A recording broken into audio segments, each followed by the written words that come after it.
Ram Traders explains reasons for price hikes in ruminant sales. Guterres calls for emulation of Madiba's solidarity calls to end racism.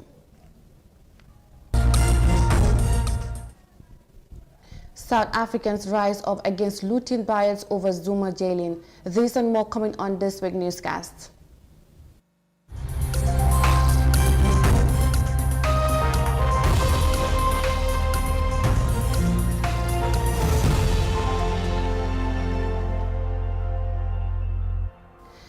Good evening, viewers. You're watching this week newscast with me, Mariama Cham. Thanks for joining us, and now the news in detail. As al-Adha, locally known as Tobaski, approaches, sacrifices ruminant is seen as obligatory for Muslims to perform on this auspicious day. However, this often comes with much greater difficulty because of the exorbitant price on ruminants every year. Our reporter Ndaisise engages the ruminant sellers at the Abuko Abattoir on the Kas, and Sinao files in this report.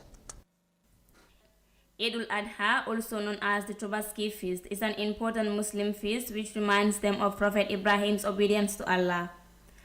Muslims worldwide celebrate the feast by sacrificing animals to show their willingness and commitment to their Creator.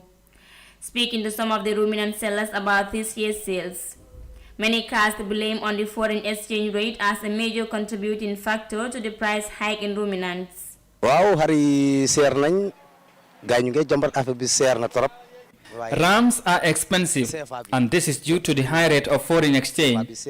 Everybody is crying over high of foreign exchange, and what makes it expensive is that we are taking these rams from another country into the Gambia. If you look at the situation, what you pay when you go and also the feeding of the rams, when you bring them here, is also another issue. Because you cannot leave your ram just like that without eating or drinking. If not, when the clients come to check the rams, they will not buy it because of its size. Aside from the issue of foreign exchange, unreasonable cost in transporting these ruminants also has impacts on the traders. Another difficulty that we face is the issue of transportation. It is very expensive because if you want to bring your rams from Senegal to the Gambia, the amount it costs you, if you want to take that from each ram, the price will go at a very expensive rate. This is one of the problems we encounter. Transportation is expensive, and most of the drivers also complain about the expensive of fuel. We went to Senegal since last Thursday to buy these rams. Until now, we have not sold anything. Proper security to make sure that these rams are safe from theft is a concern too. As a result, Abuko Abattoir committee members call on the government to help them with detailed security guards.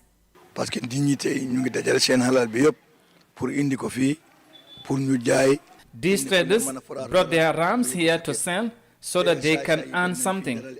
And here in Abuko, thieves are many. So the only appeal I will send to the government is to help us with security. These thieves don't sleep at night, so we also stay awake the whole night to guard our animals. I'm calling on the government to provide us with enough security so that we can sell our rams. al-Adha, the feast of sacrifice, is the most important feast in the Muslim calendar. The giving of charity in the form of money, food or clothing to the homeless or the poor is another key tradition of al-Adha. This year's feast will be celebrated on 28 July 2021 in most countries, depending on the sighting of the moon. Reporting for iAfrica News, I am Ndaisise. Now, in a video message on the occasion of the Nelson Mandela International Day celebrated this Sunday, 18th July, the United Nations Secretary General Antonio Guterres says the day gives an opportunity for reflection on the life and legacy of a legendary global advocate for dignity, equality, justice, and human rights.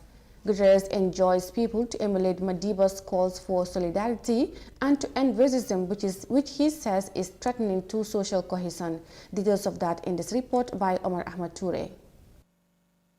The UN Secretary General Antonio Guterres says Madiba's call for solidarity and an end to racism are exceptionally fitting today, as division remains dreadful to societal integration around the world.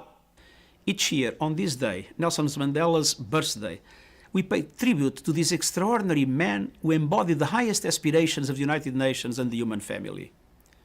Madiba's calls for solidarity and an end to racism are particularly relevant today as social cohesion around the world is threatened by division.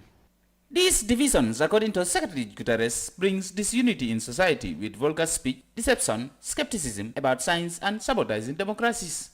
Societies are becoming more polarized, with hate speech on the rise and misinformation blurring the truth, questioning science and undermining democratic institutions.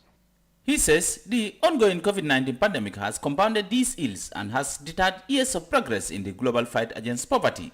Guterres says it is the marginalized and those discriminated against that suffer most and often get blamed for problems. He has, however, calls for emulation of Madiba's legacy to carve out differences in maintaining world peace. Let us be inspired by Madiba's message to each of us that each of us can make a difference in promoting peace, human rights, harmony with nature, and dignity for all. Let us all honor Madiba's call to action and be empowered by his legacy. In 2015, the General Assembly extended the scope of Nelson Mandela Day to promote humane conditions of imprisonment, raise awareness about the need to ensure prisoners remain part of society, and to evaluate the work of prison staff as social service of particular importance.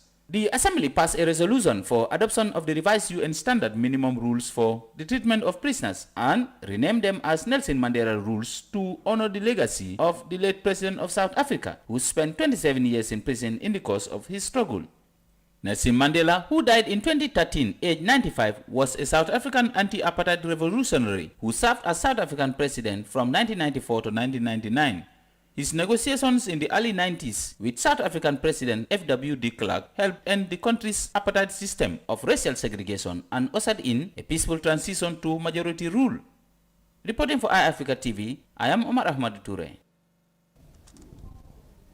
Now, following a violent protest by former South African president's supporters that caused a